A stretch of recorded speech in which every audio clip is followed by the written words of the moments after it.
Pero bago kayo humusga, hayaan ninyong ipaliwanag ko ang buong katotohanan. Matagal akong hindi nagsalita dahil may direktang utos sa akin. Huwag nang bumalik ng Pilipinas at manahimik na lamang.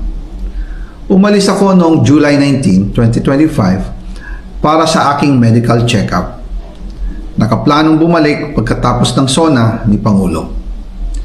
Pero habang papauwi na ako, tinawagan ako ni dating Speaker Martin Romualdez at sinabihan, "Stay out of the country.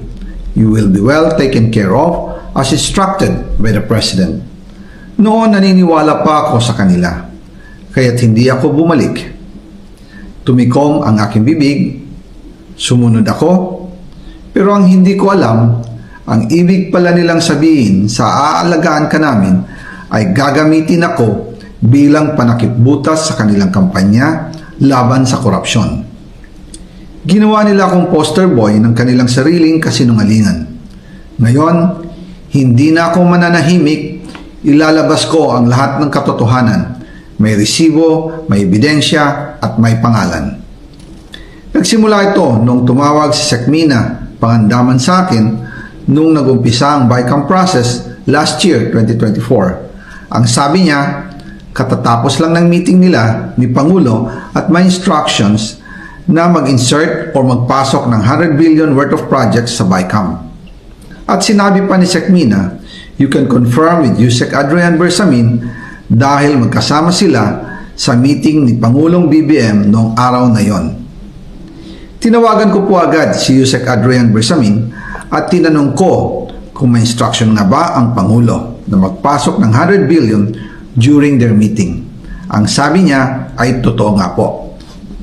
Right after our conversation, tinawagan ko po si dating Speaker Martin Romualdez at nireport ko ang instructions ng Presidente to insert the 100 billion projects.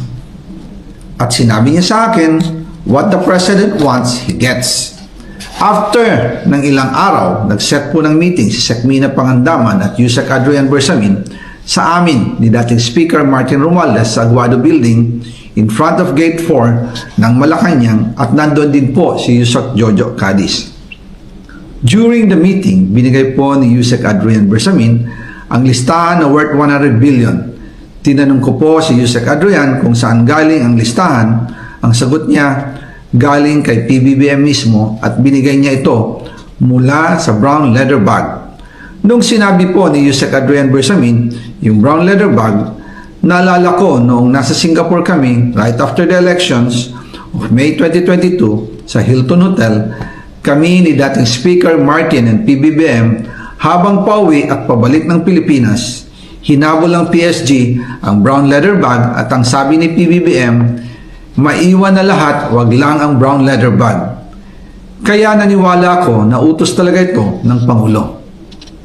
Pagkatapos ng ilang araw, I informed sina dating Speaker Martin Romualdez, Sekmina Pangandaman, Yusek Adrian Bersamin, and Yusek Jojo Cadiz na kung pwede 50 billion lang ang ipasok sa program funds dahil so sobra ang DPWH funds versus sa DepEd. In practice, hindi pwede na mas malaki ang budget ng DPWH kaysa edukasyon. And yung balance na 50 billion, ilagay na lang sa unprogrammed funds for the 2025 budget. Dahil Office of the President din ang nagre-release ng lahat ng unprogrammed funds. Pagkatapos ng isang araw, tinawagan ako ni Sekmina at sinabi ang mensahe ng Pangulo, ipasok ninyo yan dahil pinangako na sa akin ni Speaker Martin yan at hindi na pwedeng baguhin.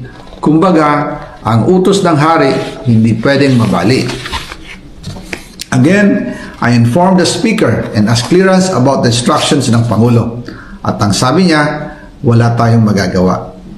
Kaya po nagtataka ako kung bakit sinasabi ni Pangulo na hindi niya makilala ang budget, samantalang lahat na binawas at dinagdag sa mga ahensya ng gobyerno ay humihingi ng approval sa kanya si Sekmina Pangandaman.